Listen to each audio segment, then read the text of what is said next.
안녕하세요. 돈 파는 가게 대표사원 김강주입니다. 요즘 아파트 시장에서 가장 많이 등장하는 단어 가운데 하나가 공급 부족입니다. 예컨대 내년 후내년에 서울 지역, 경기도 수도권 지역에서 특히 아파트 공급이 부족하다더라. 그러니까 그때 집값이 많이 오를 거야. 이런 이야기인데 한마디로 시장에서 주로 공급자 시장, 건설업자, 이 공급자 쪽에서 호객 행위를 하는 겁니다. 어떤 호객?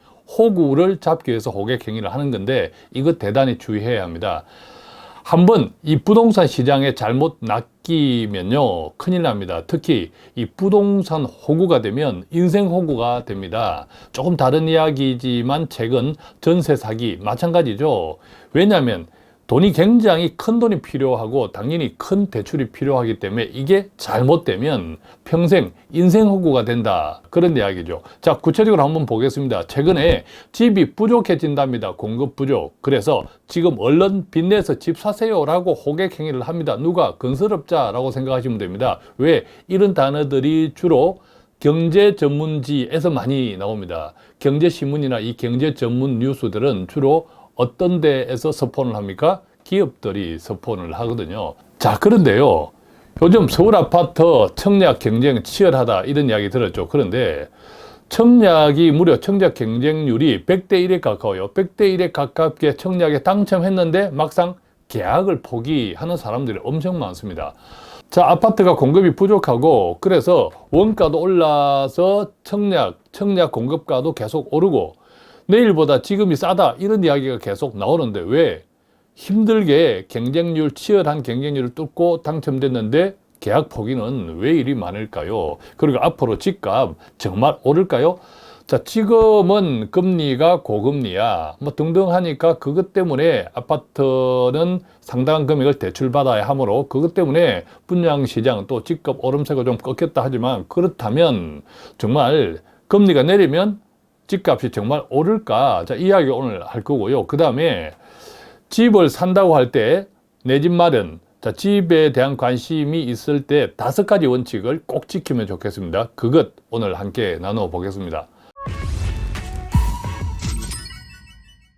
자, 먼저 공급 부족에 대한 이야기입니다. 내년에 서울 아파트가 역대 최저 공급이 된다고 합니다. 그렇게 입주 물량이죠. 1만 900여 가구. 자, 이것은 시장에서 나오는 이야기입니다.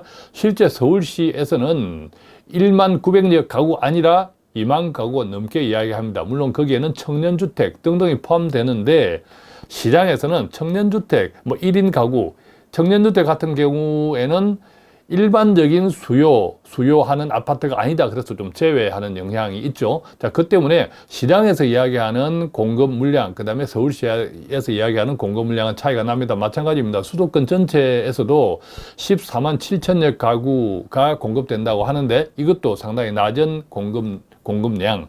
자, 이건 역시도 실제로 이제 정부 측 이야기는 조금 다릅니다. 아까 같은 이유입니다. 그런데 어쨌든 시장, 예컨대 아파트 건설 업자들을 중심으로 한 이 시장 쪽의 이야기는 계속 아파트 공급이 부족할 거야 라는 데 포인트를 두고 이야기 하잖아요. 지금 계속 사라 라는 뜻이죠.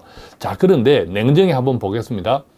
수요 공급의 기본 원리는요, 예컨대 어떨 때 아파트를 따지면 아파트 공급이 줄어들고 어떨 때 아파트 공급이 많아지냐 하면 이거 단순합니다. 모든 장사가 마찬가지인데 물 들어올 때 배 띄운다 이렇게 생각하시면 돼요. 예컨대 2021년도 아파트 가격이 굉장히 치솟았잖아요. 그때 엄청 공급이 많았습니다. 왜? 물 들어올 때 아파트 가격이 계속 오르니까 그냥 시장에 풀면 공급을 하면 분양을 하면 너도 나도 앞다투어 줄을 서서 청약을 하니까 이때는 모든 건설사들이 그냥 물 들어올 때 배 띄웁니다. 그래서 공급이 확 증가되죠. 반대로 수요가 없을 때, 즉 요즘 같이 아파트를 청약하고도 당첨되고도 계약 포기하고 등등의 아파트 수요가 확 떨어질 때는 공급이 떨어집니다. 왜? 이제 물이 들어오는 것이 아니라 물이 나가잖아요. 그러니까 괜히 이때 공급량을 늘릴 필요가 없죠. 건설사 쪽에서 미분양 나고 골치 아파지잖아요. 그러니까 이 공급이라고 하는 것은 공급이 감소되니까 집값이 오르고 공급이 증가해서 집값이 내리는 것이 아니라 잘 팔리니까 공급이 증가하고 안 팔리니까 공급이 감소하는 겁니다. 그래서 지금 안 팔리니까 공급이 감소하는 거죠. 내년에, 후내년에 안 팔리니까 공급이 감소할 거다라는 거죠. 근데 갑자기 잘 팔리기 시작하면 공급 확 늡니다. 걱정할 필요가 없습니다. 민간 쪽에서는. 그죠? 자, 그러면 결과적으로 공급이 부족해서 집값이 오르는 것이 아니라 내년, 후내년도 마찬가지입니다. 안 팔리니까 공급을 안 하는 것입니다. 자, 이것 꼭 기억하시고, 그러면 왜 안 팔릴까? 여전히 집값은 비싸죠. 특히 원자재 값이 많이 오르면서 인건비도 많이 오르면서 분양가 자체가 많이 비싸졌지 않습니까? 그러다 보니까 오늘이 가장 싼 가격이야. 자, 이런 이야기도 있죠. 여전히 높은 이자, 고금리니까 집은 대부분 많은 돈을 대출을 받아서 사야 하는데 그 대출 이자가 높으면 부담스럽죠. 자, 그러다 보니까 안 팔립니다. 망설이고 있습니다. 그런데요, 특히 앞으로의 집값, 그리고 지금도 마찬가지인데 어떤 영향이 가장 큰 영향, 요인, 원인이라고, 집이 잘 안 팔리는 원인이라고 저는 생각하냐면 바로 구매력 있는 5060, 즉 은퇴세대. 구매력이 있는, 돈이 있는, 자산이 있는 5060은 집을 팔아야 돼요. 이따가 이야기 드리겠습니다. 왜 집을 팔아야 하는지. 그 다음에 정작 집이 필요한 2030, 40 이런 세대들은 돈이 없습니다. 요즘 2030 돈이 없잖아요. 그죠? 그래서 집 사는 것을 아예 포기했습니다. 오히려 집 대신에 아주 고급 차를 삽니다. 그 고급 차에 잠자는 친구들도 많다고 해요. 어쨌든 집이 필요한 2030은 돈이 없다라는 거죠. 자, 그런데 이 2030이 만약에 집을 산다고 하면 예컨대 국평, 뭐 84 이런 걸 사겠습니까? 혼자 살거나 2인 가구가 사는데, 물론 넉넉하면 좋죠. 넓으면 좋은데 돈이 없다라는 거죠. 돈이 있는 2030 많지 않습니다. 그죠? 그렇죠. 그리고 2030이는 인구 자체가 줄어들고 있는 거죠. 자, 혹자는 우리나라 인구가 줄어드니까 그래서 집값이 떨어질 거야. 이것에 반박하면서 아니다. 인구는 줄어들지만 세대수, 즉 과거에는 부모, 자녀 세대가 같이 살다가 이 세대수가 자꾸 분화되면서 새로운 집이 필요해, 이 이야기 하는데 어떻게 보면 맞아 보입니다. 근데 지금은 세대수 분화도 거의 끝나서요. 요즘 내 집에 다 큰 자녀들하고 사는 가구들 별로 없잖아요. 그죠? 어지간한 경제 활동 능력이 되면 다 나갑니다. 부모 간섭 받기 싫고, 맞죠? 어느 정도 세대 분화도 많이 이루어졌지만 두 번째는 앞서 말씀드린 대로 2030이 돈이 없습니다. 자, 돈이 없으니까 뭐 국평 기준 뭐 10억대는 서울 같은 경우 이런 아파트를 2030이 그것들을 살 수 있는 구매력을 가진 2030이 아주 적다라는 뜻입니다. 그런데 집을 팔아야 되는, 구매력 있는 5060은 오히려 집을 팔아야 되는, 이것이 앞으로의 한국의 집값에 가장 큰 영향이 있다고 저는 생각합니다. 자, 우선요, 청약 당첨 후 계약 포기하는 사람들, 내년에도 공급이 부족하고 후내년도 부족하다는데 어렵게 높은 청약 경쟁률을 뚫고 당첨됐는데 왜 포기할까요? 내 집 마련을 한마디로 포기한다는 거잖아요. 어렵게 당첨이 됐는데. 자, 보겠습니다. 집값 상승의 조건은 뭐 모든 집값뿐만 아니라 모든 상품 서비스는 마찬가지입니다. 공급도 부족하고 수요도 증가해야 집값이 오르죠. 그죠? 자, 공급하고 수요가 증가해야 집값이 오르는 겁니다. 공급이 부족한데 수요가 증가하지 않으면 집값 오르지 않습니다. 또 공급은 부족하지만 수요도 오히려 떨어지면 집값도 떨어질 수 있다라는 거죠. 그러면 포인트는 뭡니까? 앞으로 집값에 대한 포인트는 공급이 아니고 수요입니다. 수요. 그렇다면 수요가 정말 증가할까를 봐야 하는 거죠. 자, 자료 보겠습니다. 50년 후 인구 절반이 65세 이상이라고 합니다. 한국은 자, 50년 후니까 까마득 하지 않냐? 그게 아니라 이 50년 후까지 계속 한국은 OECD 선진국 가운데서도 가장 빠르게 고령화가 진행되고 있는 가장 첫 번째 나라라는 거죠.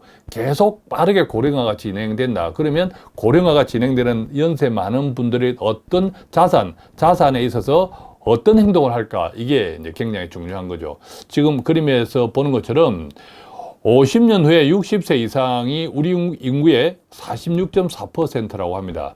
그러니까 2명 중에 1명은 65세 이상이라는 겁니다. 65세 이상. 경제 활동을 하지 않습니다. 자, 경제 활동을 하지 않으니까 뭘 먹고 삽니까? 수명은 점점 길어지는데 돈이 필요하잖아요. 자, 그런데 더 구체적으로 한번 보겠습니다. 사망자가 출생자보다 많은 국가가 바로 대한민국입니다. 한국을 비롯한 주요국의 합계 출산율 보면 지금 보는 것처럼 2022년 자료인데 한국은 2명의 부부가 1명도 낳지 않습니다. 0.78명. 실제로는 지금 현재는 이것보다 더 떨어졌습니다. 요즘 애 안 낳잖아요. 부모들도 오히려 결혼한 딸 보고 애 낳지 마라 이렇게 합니다. 사실 그거 굉장히 무서운 말이거든요. 부모가 결혼한 딸에게 애 낳지 마라 이렇게 이야기하는 것은 바로 부모의 미래에 가장 치명적입니다. 그걸 우리가 알아야 되는데, 자, 그거는 다음에 이야기하도록 하고, 어쨌든 사망자가 더 많은 나라가 대한민국입니다. 왜? 출생률이 너무 낮으니까. 실제로 지금 보시는 자료 화면은 최근 10년 동안 출생자, 사망자 숫자예요. 보면 계속 출생자가 그나마 높았습니다. 출생자가 이렇게 이제 그나마 높았죠. 여기가 이제 사망자 그래프거든요. 사망자 그래프인데 출생자가 높았는데 딱 이때가 데드 크로스. 자, 이때 데드 크로스 즉 출생자가 사망자보다 적어. 거꾸로 이야기하면 사망자가 출생자보다 많아진 때 이때가 데드 크로스인데 이때가 언제냐? 2019년도예요. 2019년도 지금부터 4년 전에 이미 사망자보다 출생자가 적었어요. 즉 사망자가 더 많아졌습니다. 자, 그럼에도 불구하고 우리나라 다문화 가정 있죠. 외국인, 그죠? 이민 가정. 자, 이런 가정들이 우리나라 전체 총 인구를 조금 만회시켜주고 있기는 하지만 전체 인구는 실질 인구는 계속 떨어지고 있죠. 심지어는요. 경기도. 자, 경기도는 서울 다음으로 그죠? 큰 지역이잖아요. 이 경기도에 31개 시군이 있는데 이 가운데 하성시를 제외하고 나면 하성시를 제외하고 나면 30개 시군 인구가 1967년도에 왼쪽에서 오른쪽 그림 완전히 인구가 소멸되는 지역이라고 합니다. 자, 이게 빨갛죠. 그래서 유독 화성시만 인구가 소멸되지 않고 나머지 30개 시군 인구가 다 소멸합니다. 자, 그러면 여기에 사는 노인 인구들, 즉 은퇴 인구들, 5060 나이가 들어가면서 계속 장수해야 되는 분들, 장수하고 싶잖아요. 장수해야 하는 분들, 무엇으로 살까요? 이쪽 지역에 있는 5060 시니어들, 그죠? 6070, 앞으로 계속 은퇴하실 분들, 계속 뭘 먹고 살아야 되는 거죠? 자, 한번 보겠습니다. 뭘 먹고 살아야 되는지. 노후에 쓸 돈이 없습니다. 자, 70대 한국 고령가구 금융자산 추이 보면 1,000만 원도 없어, 돈이 1,000만 원도 없어 하는 분들이 10명 중에 4명 이상입니다. 그죠? 그나마 돈이 한 1억 이상은 있어 하는 분들은 10명 중에 1명 정도밖에 되지 않습니다. 12.3%. 그러니까 10명 중에 9명은 돈이 부족한 거예요. 그 가운데서 특히 1,000만 원도 안 되는 분들은 10명 중에 4명 이상이라는 거죠. 자, 왜 이런 현상이 생겼을까요?